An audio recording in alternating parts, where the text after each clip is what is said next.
Bonjour et bienvenue dans Géopolitis. Au menu, cette question, à quoi sommes-nous en train d'assister aux États-Unis ?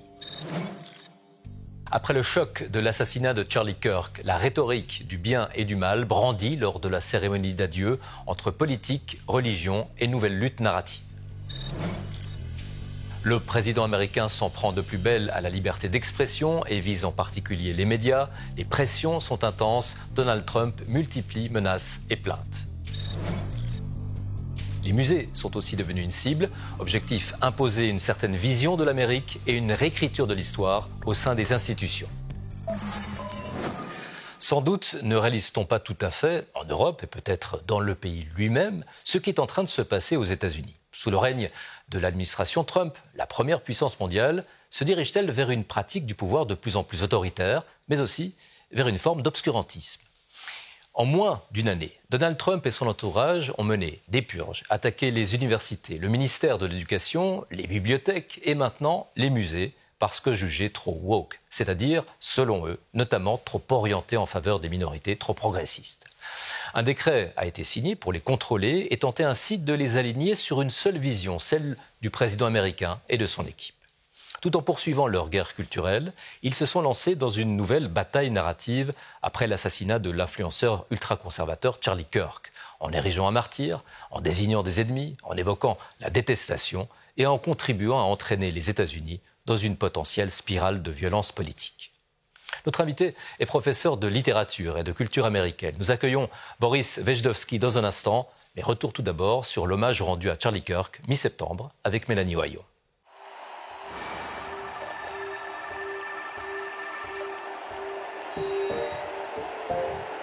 Dans un stade archi-comble en Arizona, famille et soutien de Charlie Kirk rendent hommage aux militants ultra-conservateurs assassinés. Dans l'Assemblée, le ton est résolument nationaliste, la ferveur religieuse. Je pense que la mort abominable de Charlie est celle qui, espérons-le, provoquera véritablement un bouleversement et un renouveau en Amérique afin qu'il puisse revenir à Jésus. Charlie Kirk prêchait un discours radical, anti-avortement, anti-immigration, pro-armes, contre les droits LGBT. Sa foi évangélique au cœur de ses convictions. Sur scène, le gouvernement Trump multiplie les références au Christ. Il a terminé le combat. Maintenant, c'est notre tour. Mon appel à vous tous, vivez digne du sacrifice de Charlie Kirk et mettez le Christ au centre de votre vie. Erika Kirk s'adresse à l'assassin de son mari. Cet homme, ce jeune homme,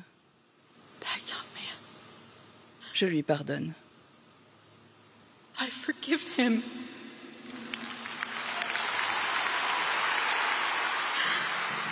Un message rassembleur, bien loin des mots du président. Il ne haïssait pas ses adversaires, il voulait le meilleur pour eux. C'est là que je ne suis pas d'accord avec Charlie. Je hais mes adversaires. Une haine partagée par bon nombre de ses partisans. Regardez ce qu'ils font, leurs actions, leurs mots. On ne peut pas raisonner avec ces rats démoniaques.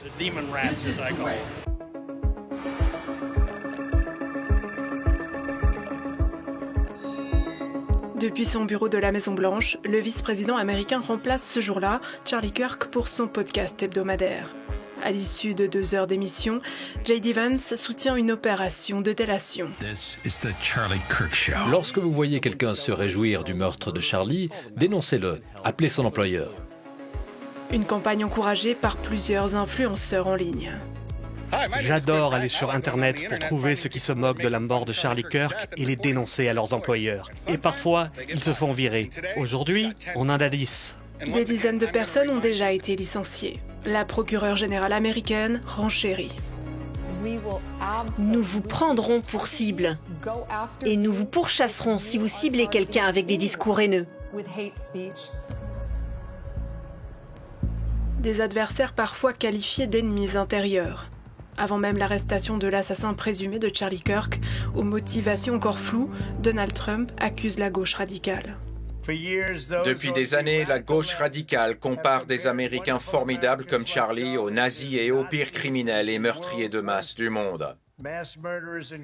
Ce genre de rhétorique est directement responsable du terrorisme intérieur que nous connaissons aujourd'hui dans notre pays.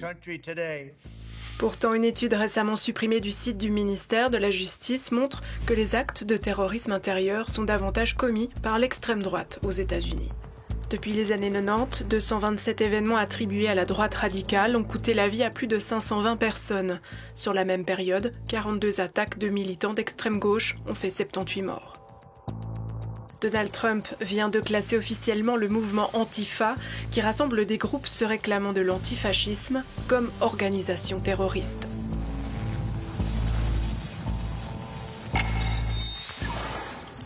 Boris Wejdowski, bonjour. Bonjour. Vous êtes professeur de littérature et de culture américaine au sein de l'Université de Lausanne. Alors, l'assassinat de Charlie Kirk puis ses funérailles ont provoqué de très vives réactions aux États-Unis. On a vu passer quantité de messages évoquant la guerre civile. Et puis, ça a été pour le pouvoir aussi l'occasion de se lancer dans une bataille narrative avec comme évocation aussi la lutte, le combat entre le bien et le mal. Comment définiriez-vous cela ? Kirk est devenu un martyr de la cause MAGA.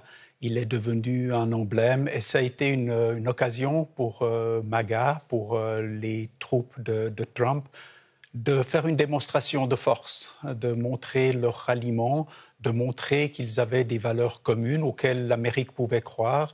Et ils ont montré leur rassemblement, ils ont montré aussi leur langage qui devient de plus en plus virulent, de plus en plus fort et qui désigne de façon de plus en plus claire ceux qu'ils accusent d'être les ennemis de l'Amérique, bien qu'ils se défendent d'utiliser ce vocabulaire-là. Vocabulaire offensif, religieux également. On a entendu ces références à l'Apocalypse, par exemple, dans la constellation MAGA.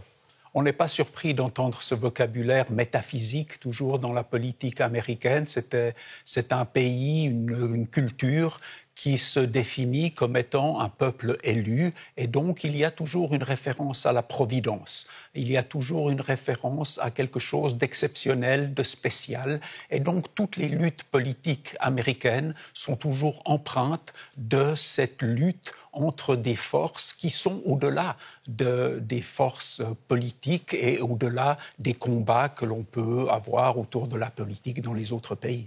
Turning point, ça c'est le point de bascule, c'est le nom qu'avait donné Charlie Kirk à son organisation, créée dans les années 2010. On va revenir à cette période-là.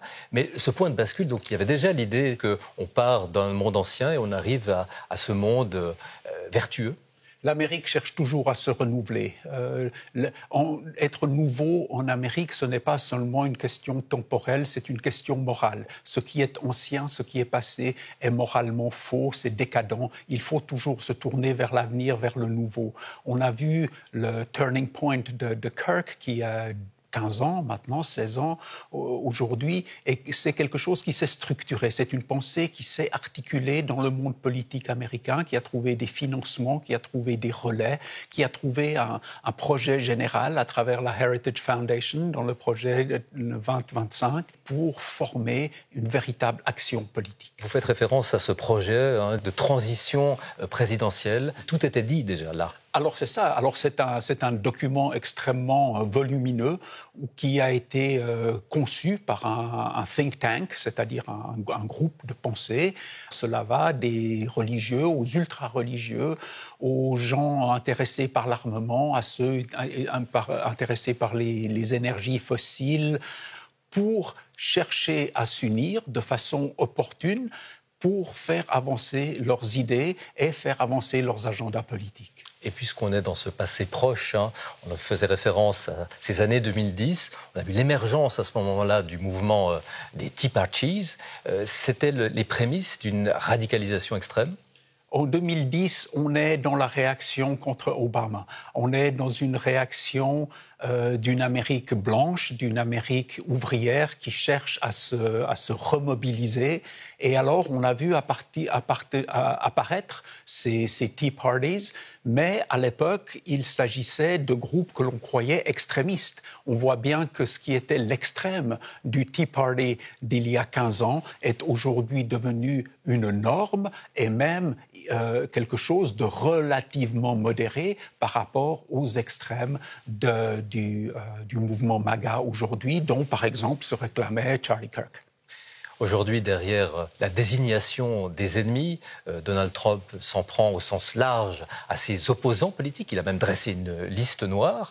Et il y a bien sûr donc derrière cela un enjeu, celui des élections, des midterms, comme on dit, donc de mi-mandat. Alors, il y a les élections de mi-mandat qui arrivent. Il s'agit dans certains cas, redessiner la carte électorale pour essayer d'en exclure le plus possible les électeurs qui ne vous sont pas favorables. Et puis, à plus long terme, on a entendu le gouverneur de Californie, Gary Lawson, dire « mais je ne suis pas sûr qu'on va avoir une élection présidentielle possible la prochaine fois, parce qu'avec le déploiement de la garde civile dans les différentes villes, elle est déployée aujourd'hui, mais combien de temps restera-t-elle? Sera-t-elle là dans 3 ans pour contrôler les élections? C'est une possibilité. Elle paraît dystopique aujourd'hui, mais quand on voit ce qui s'est passé depuis 1 an, on peut, sans vouloir peindre le diable sur la muraille, s'inquiéter de ce qui se passe. Boris Wojciechowski, très rapidement, cette paralysie budgétaire, ce shutdown de ce début du mois d'octobre, c'est du pain béni pour Donald Trump, dans l'idée aussi de la désignation des ennemis? Ça met dans un coin de notre pensée la paralysie des démocrates. Ils ont soit le choix de s'opposer de façon frontale au gouvernement et voter le shutdown, la fermeture du gouvernement, et alors on aura beau jeu de les accuser de détruire l'Amérique, d'empêcher l'Amérique de fonctionner, etc. Par ailleurs, s'ils s'allient en quelque sorte par défaut à la politique de Trump, alors on dira ce sont des lâches politiques, ils ne font rien pour s'y opposer. Donc on voit bien dans ce shutdown qui revient périodiquement, enfin, à travers toutes les administrations américaines, c'est toujours une menace, on voit bien que c'est la politisation du débat et c'est ce qu'on appelle le weaponization, c'est-à-dire la transformation en arme politique des fonctionnements de l'État que l'on voit à l'œuvre ici. Alors, dans cette Amérique de plus en plus polarisée, les médias subissent d'intenses pressions. Donald Trump multiplie menaces et plaintes. Voyons cela avec Elsa Anguinolfi.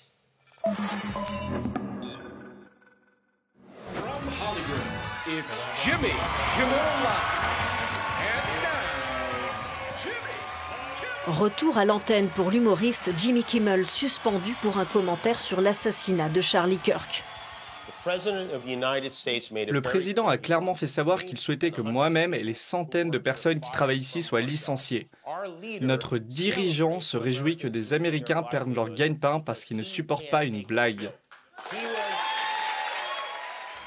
L'émission de Jimmy Kimmel avait été annulée le 17 septembre par le groupe audiovisuel ABC, propriété de Disney, après des menaces à peine voilées du président de la Commission fédérale des communications, nommé par Donald Trump. Ces entreprises peuvent trouver le moyen de changer leur conduite, de prendre des mesures sur Kimmel, où il y aura du travail en plus pour la Commission. Une pression critiquée jusque dans le camp républicain. Il menace explicitement. Nous allons retirer la licence d'ABC. Nous allons retirer ABC des ondes afin qu'elle ne puisse plus diffuser. C'est un langage de mafieux. Disney a finalement fait marche arrière face aux manifestations de soutien à l'humoriste, aux menaces de boycott et aux nombreuses réactions politiques. C'est de la censure. C'est du contrôle de la parole par l'État. Ce n'est pas l'Amérique. Mais aussi médiatique, notamment de la part d'autres humoristes. We have another fun, hilarious, administration compliant show. Depuis son retour à la Maison-Blanche, Donald Trump s'en prend régulièrement et fermement aux médias qu'il juge hostiles. Quand 97% de la couverture sur quelqu'un est négative, ce n'est plus la liberté d'expression. C'est juste de la triche. Nous nous en prendrions probablement à des gens comme vous parce que vous me traitez si injustement. En février, la Maison-Blanche avait banni les journalistes de l'une des 2 grandes agences de presse américaines, du Bureau ovale et de l'avion présidentiel. Donald Trump a aussi déposé plainte contre plusieurs médias américains. Nous venons d'intenter une action en justice retentissante contre toutes les personnes impliquées dans la publication d'un article mensonger, malveillant, diffamatoire et faux dans ce torchon inutile qu'est le Wall Street Journal. En 2025, les États-Unis sont descendus à la 57e place du classement de la liberté de la presse de Reporters sans frontières, leur pire résultat.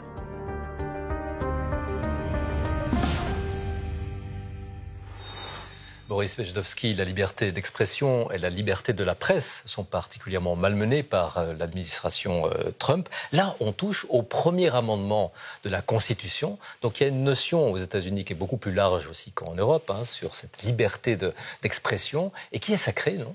Qui est sacré, qui a presque une valeur de relique. On s'y attache de façon religieuse.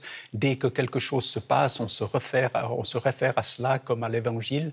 Donc c'est extrêmement important ce qui se passe ici. Et on voit bien que dans la dérive autoritaire que l'on voit aux États-Unis maintenant, eh bien on s'en prend à tout ce qui permet de contrôler cette liberté d'expression avec des arguments assez fallacieux que l'on n'avait jamais entendus en tout cas depuis des décennies. On essaye d'expliquer qu'il faut que la télévision d'État soit utile à la population et qu'elle paye en quelque sorte par son service la redevance que le gouvernement lui paye. Mais la liberté d'expression, elle a beau être malmenée, elle tient quand même toujours. Si on voit l'exemple de Jimmy Kimmel, il a retrouvé son show et puis il en a rajouté une couche.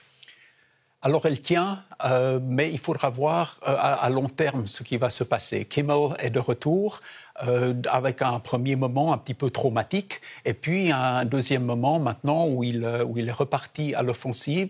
Il faudra voir quel impact cela a eu sur les autres shows du même type aux États-Unis. Pour le moment, ça va, mais il ne faut pas oublier que Trump a gagné de l'argent, 57 millions aux dernières nouvelles, dans les différents procès qu'il a intentés, procès qui n'ont pas eu lieu puisqu'on a préféré s'arranger hors du tribunal. Mais ça veut dire chaque fois que ce sont de petites capitulations.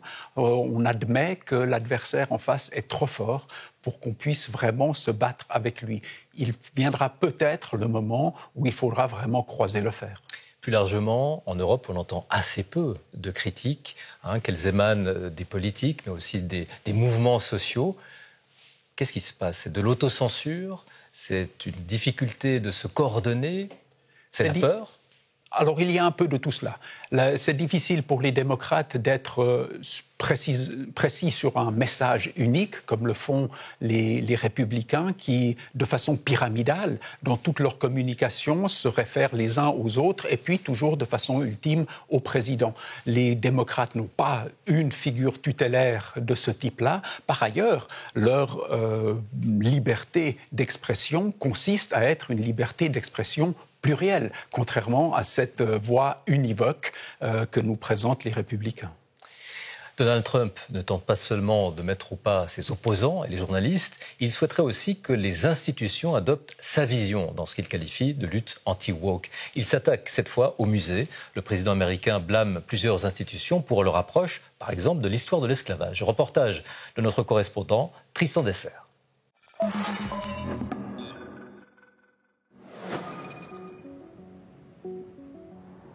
C'est un passage obligé lors de tout voyage dans la capitale américaine.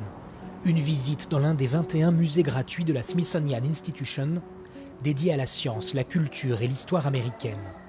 Mais selon Donald Trump, il diffuse une vision clivante et partisane au lieu de célébrer la grandeur américaine.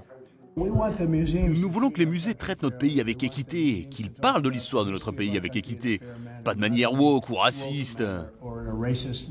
La Maison-Blanche a ordonné un audit des expositions de 8 musées, parmi les sujets sensibles, les droits LGBT, l'immigration ou l'esclavage. Inauguré en 2016, le musée de l'histoire afro-américaine rappelle que le pays s'est aussi construit sur les chaînes des esclaves. Tout ce qui est évoqué, c'est à quel point notre pays est horrible, à quel point l'esclavage était mauvais et comment les opprimés n'ont pas pu s'épanouir. Je pense que c'est totalement inadéquat. L'esclavage était vraiment un épisode honteux pour ce pays et nous devons apprendre cette histoire. Les musées sont là pour nous raconter l'histoire. L'histoire doit correspondre à la vérité. Je pense qu'on ne devrait pas modifier les informations dans aucun de ces musées. Je peux bien comprendre son point de vue, mais il est important que toutes les générations puissent regarder vers l'avenir. Et pour cela, il faut comprendre l'histoire américaine. La volonté de Donald Trump de s'immiscer dans les contenus de ces musées inquiète scientifiques et historiens qui craignent que cet interventionnisme ne soit qu'un début. Lorsqu'un gouvernement impose une vision unique de l'histoire à une nation, il y a beaucoup à perdre. Tous les aspects complexes et intéressants de notre histoire sont alors balayés et occultés au profit d'une idéologie politique particulière, d'une vision politique particulière. La Smithsonian Institution a jusqu'à la fin de l'année pour corriger ou remplacer les contenus que l'administration jugerait contraires à sa vision. Institution privée, elle ne dépend pas directement du gouvernement, mais l'essentiel de son budget provient de fonds publics, la rendant dépendante aux pressions de la Maison-Blanche. Boris Wejdowski, après les universités, les bibliothèques, Donald Trump s'en prend maintenant aux musées. Il veut contrôler ce qui se dit dans les musées. Donc, c'est une réécriture de l'histoire nationale, finalement. On en revient à cette notion de lutte narrative. C'est une lutte narrative qu'on voit dans tous les gouvernements autoritaires. On peut comparer ça à ce qui se passe dans la Russie de Poutine ou dans la Chine de Xi, où on nous donne de grandes leçons d'histoire sur la grandeur de ces nations-là.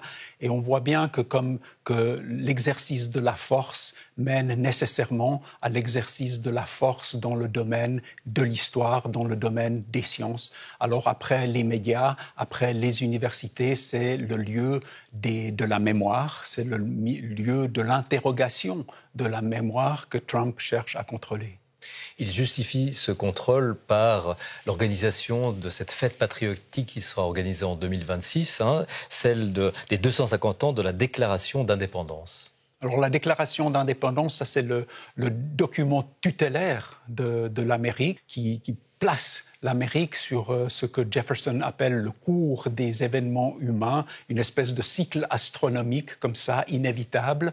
Et puis c'est à cela qu'on se réfère toujours. Trump cherche à placer son Amérique dans une narration qui effacerait tout ce qui dérange cette vision univoque, cette voix du chef du parti qu'il cherche à incarner. Certains livres dérangent même, donc dans les bibliothèques, il s'agit de faire un peu le tri selon Donald Trump.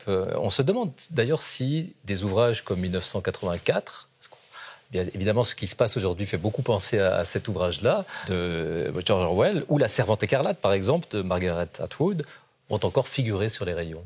On peut se demander s'ils vont y figurer pendant longtemps à cause de leur caractère prémonitoire, mais on peut signaler que d'autres ouvrages, on peut signaler les ouvrages de Toni Morrison, prix Nobel de littérature, et qui a beaucoup écrit sur le traumatisme de l'esclavage aux États-Unis. Eh bien, on sait que de nombreuses bibliothèques, en particulier dans les États conservateurs et les États du Sud en particulier, eh bien, de nombreuses bibliothèques ont retiré déjà les ouvrages de Toni Morrison de leur rayon. Ce qui se passe aujourd'hui, c'est un degré de plus, puisque ce n'est plus simplement la volonté de tel conseil municipal ou de tel conseil d'école. On voit qu'il y a une décision pyramidale qui tombe depuis le sommet de l'État et qui cherche à contrôler du haut en bas toutes les décisions culturelles de ce type-là. Toutes ces mesures ont été déjà prises alors qu'il s'est écoulé seulement une année depuis l'investiture de Donald Trump. Et on peut se demander jusqu'où cela va nous mener. Donc, on peut voir qu'il y a une accélération de l'autoritarisme aux États-Unis. Si l'on compare ça à ce qui s'est passé même dans la Russie de Poutine, on voit que les choses vont beaucoup plus vite aux États-Unis et de façon extrêmement organisée. C'est là-dessus qu'il faut insister. On parle beaucoup de la figure de Trump, mais il ne faut pas oublier qu'il a des relais extrêmement bien organisés à tous les niveaux dans les États américains, en particulier dans les États tenus par les républicains, et l'intervention de la garde civile dans les fiefs démocrates, eh bien, c'est la compensation de l'impossibilité de mettre en place ses propres pions. Boris Wejdowski, merci beaucoup. Merci. Nous l'avons évoqué, le mouvement du Tea Party a émergé durant la présidence Obama, en pleine crise économique mondiale. Très hétéroclite, il rassemblait des factions libertariennes, contestataires, populistes, ultra-conservatrices qui s'en prenaient à l'État fédéral. Mais l'idéologie et le vocabulaire résonnent particulièrement avec ce que l'on observe aujourd'hui. Voyez cet extrait d'un reportage de Mise au Point réalisé en 2010 par Renaud Dumény.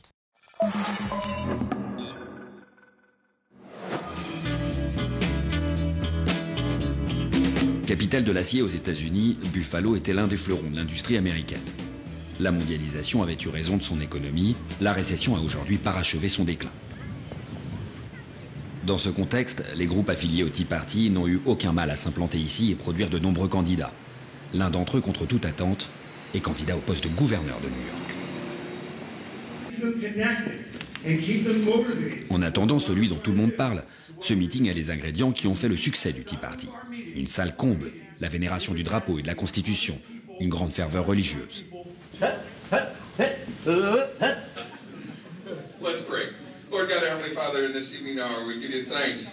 Et surtout le message omniprésent que les États-Unis courent à leur perte avec le président actuel.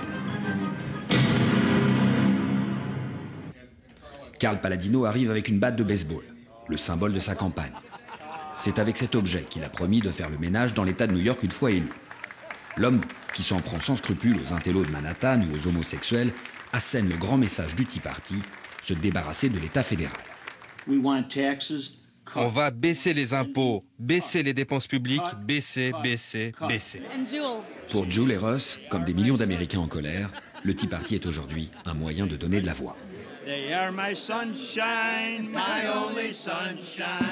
You make me happy. Merci de nous avoir suivis tout au long de cette émission. Géopolitis est une coproduction de la radio-télévision suisse et de TV5 Monde, réalisée à Genève. Vous pouvez également nous retrouver sur les différentes plateformes et applications.